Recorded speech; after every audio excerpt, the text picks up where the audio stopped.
There's something profoundly intimate about standing in front of a blank wall and deciding that, instead of buying a ready-made piece, you're going to create the artwork yourself. Not a landscape, not a portrait, but something abstract, something unfiltered, raw, and personal.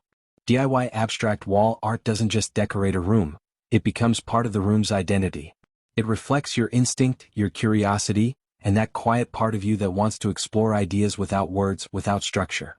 It allows a kind of expression that doesn't need to follow logic, just emotion, texture, and color. The beauty of creating abstract wall art by hand is that you never quite know what you're making when you begin. You might start with a color, or a texture, a piece of wood, a scrap of paper, the rhythm of a brush stroke. The process becomes less about making something beautiful and more about allowing something to emerge. A slow evolution of materials interacting with one another, paint bleeding into grain, ink soaking through paper, textures colliding. It's not a formula, it's an experience. And it changes every time you approach the canvas. For some, the base begins with wood. Rough, raw, or reclaimed. Maybe it's old barn wood, sanded just enough to remove splinters but left with every crack, knot, and nail scar intact. You run your hands across the surface, and it already has a story before a single drop of paint lands on it. You might coat it in a matte white primer, just thin enough to let the grain show through, then begin layering paint with a wide brush, a rag, or even your fingers. Maybe you pull color down in long, soft streaks, pale grays, faded terracotta, dusky blues. Then you stop. Let it dry. Step back. Come back to it tomorrow. Add more. Or paint over it. There are no wrong turns, just layers. Canvas offers another kind of freedom. You can stretch your own or buy a pre-made one, large or small. Add texture paste first. Smear it thickly with a putty knife, or swirl it across the surface in ridges and waves. Let it dry into a terrain of its own, then introduce paint. Not with a perfect technique, but with motion. Pour, flick, smudge. Use brushes, sure, but don't be afraid to use kitchen sponges, paper towels, or even cardboard scraps to move the paint across the surface.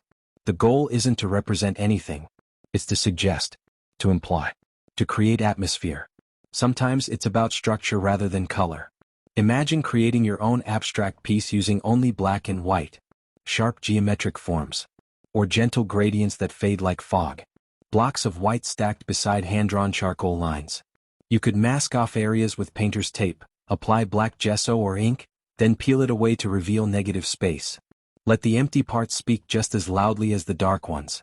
Let your eye find balance, not in symmetry but in contrast. Mixed media pieces can go even further.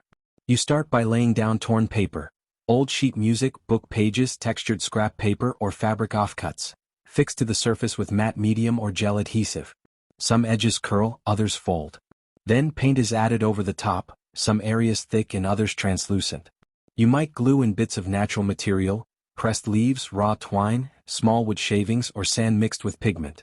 You're not aiming for a polished finish. You're letting texture tell the story. The eye moves not just by color, but by what's raised, what's sunken, what catches the light. Or go even more dimensional. Abstract wall art doesn't need to be flat. Cut small wooden panels, dowels, triangles, or offcuts from larger woodworking projects. Arrange them in unexpected configurations, grouped, staggered, stacked. Paint some. Stain others. Leave a few bare. Mount them to a backing board with construction adhesive, creating a sculptural surface that throws shadows on the wall behind it.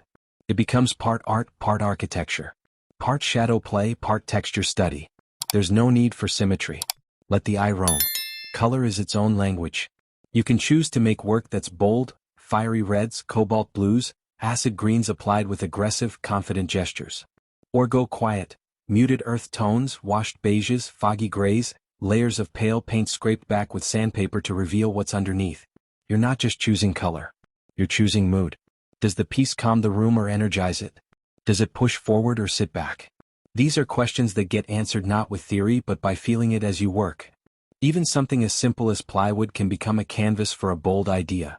Sand it down. Apply a base color. Then drag another shade across it with a blade or squeegee, allowing the two paints to interact.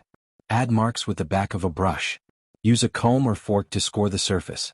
You can carve into the top layer, exposing raw wood underneath, then fill those carved lines with ink or oil pastel. It becomes less about technique and more about intuition. Less about planning and more about response. You can also experiment with modular compositions. Instead of creating one large piece, make a series of small panels. Each one unique, but all sharing a palette or visual rhythm. Hang them in a grid, or stagger them irregularly across a wall. It gives your space movement. It makes your wall feel like a collection rather than a single focal point, like a story told in fragments. And then there's found object art. Rusted metal washers, driftwood, broken ceramics, wire, scraps of fabric. Mount them to wood panels. Surround them with paint or embed them in plaster. Let decay, damage, and time become part of the composition. Beauty doesn't need to be clean. Sometimes, the most powerful pieces are the ones that look like they've lived a life before you found them. Of course, not every piece will turn out how you imagined. Some will fail. Some you'll repaint. Others you'll set aside for months, only to return later and suddenly see the solution. That's part of the process. It's not about arriving at a perfect result. It's about the act of making, of thinking with your hands, of letting your creativity become something tangible and visible. Once your piece is done, when the layers have settled and the paint is dry, you mount it. Maybe in a simple wooden frame. Maybe hung by leather straps. Maybe clipped onto a board with bulldog clips for a raw, unfinished feel. And now, the wall that once felt cold, empty, or forgettable becomes something else. It becomes a reflection. A kind of fingerprint of your visual language. Visitors may not always get it. They might tilt their heads, squint, or ask what it's supposed to be. But it doesn't matter. Because abstract wall art isn't meant to explain itself. It's meant to evoke, to stir something in the viewer, to bring texture to a space, to invite interpretation without insisting on meaning. It's personal, and that's exactly why it matters. With DIY abstract art, you don't need a formal art education. You don't need expensive tools or perfect control. You need space, curiosity, and the willingness to start before you know what you're making. You need to trust that the act of creating is enough. That letting yourself play, with color, with line, with shape, is not a waste of time but a way of connecting with something deeper. There's a different kind of satisfaction in building something that isn't meant to hold anything, store anything, or solve a utility problem. Something that doesn't open, doesn't slide, doesn't support a load or hide a mess. Something that just exists to be looked at, felt, experienced. That's what abstract wall art is, functionless by design but far from meaningless. And when you build it yourself, out of wood, paint, stain, glue, or whatever you can get your hands on, it becomes something else entirely. It becomes proof that you showed up, made a mark, and let something unpredictable unfold. Because that's the thing about abstract wall art. There's no right way to do it. There's no blueprint. No precise cuts. No exact measurements. It's not cabinetry. It's not a chair. It's not something that has to fit. It's something that has to feel right. And often it doesn't, not at first. It starts off awkward. Off balance. You cut shapes you're not sure about. You stain a piece too dark. You paint over something that was working. And that's the process. That's the whole point. You begin with scraps. Offcuts. Wood that's too short for shelving or too warped for furniture. Odd curves, splintered ends, mismatched species. All the leftovers. And slowly, piece by piece, you start giving them purpose again. Not functional purpose but visual purpose. You arrange them. Rearrange them. Let the textures and shapes guide what comes next. Some of the best pieces start with a mistake. An accidental chip, an uneven coat of stain, a blotch that bleeds into the grain. Instead of hiding it, you lean into it. Follow it. Build around it. That's where abstract work shines. It doesn't punish imperfection. It thrives on it. A crooked line becomes a focal point. A deep knot becomes contrast. A crack becomes movement.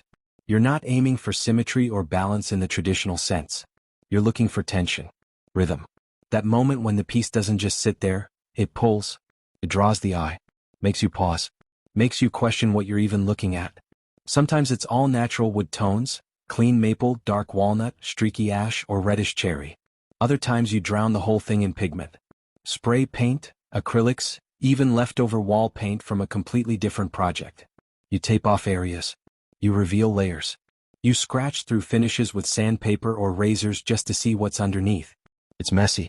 It's slow. And it's exactly what it needs to be. You might build a grid with perfectly aligned angles, then break it with a single diagonal slash. You might glue up a dozen pieces edge to edge, only to chop them into triangles and reassemble them backwards. You might create depth by stacking layers of wood on top of one another, building up topography that casts real shadows on the wall. Or maybe you do the opposite. Cut everything razor thin, mount it flat, and let the grain do all the talking. Smooth waves. Jagged flames. Feathered stripes that you couldn't fake if you tried. And there's a moment somewhere along the way when it starts working. You don't know why. You can't always explain it. But it clicks. The colors settle into place. The shapes feel intentional. The negative space starts speaking louder than the wood itself. And that's when you stop fighting it. You stop overworking it. You let it breathe. That's what separates abstract from decorative. It's not about looking fancy. It's about creating something that carries presence. Wait. Stillness. Something that makes a blank wall stop being a background and start being part of the room. A conversation. A question. A mood. And yes, it's DIY. But that doesn't mean it has to look amateur. It doesn't have to scream craft project. The best pieces don't announce how they were made. They just exist. Quietly. Powerfully. Whether it's made from pallet wood or walnut veneer, it doesn't matter. If the design holds, if the tension reads, if the form feels like it matters, then it matters. That's it.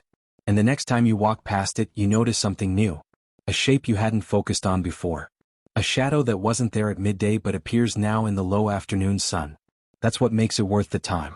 It lives. It shifts. It holds attention without ever demanding it.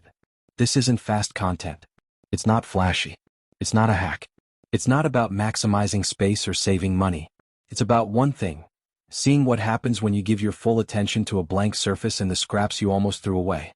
That's it. That's all abstract wall art ever needed to be.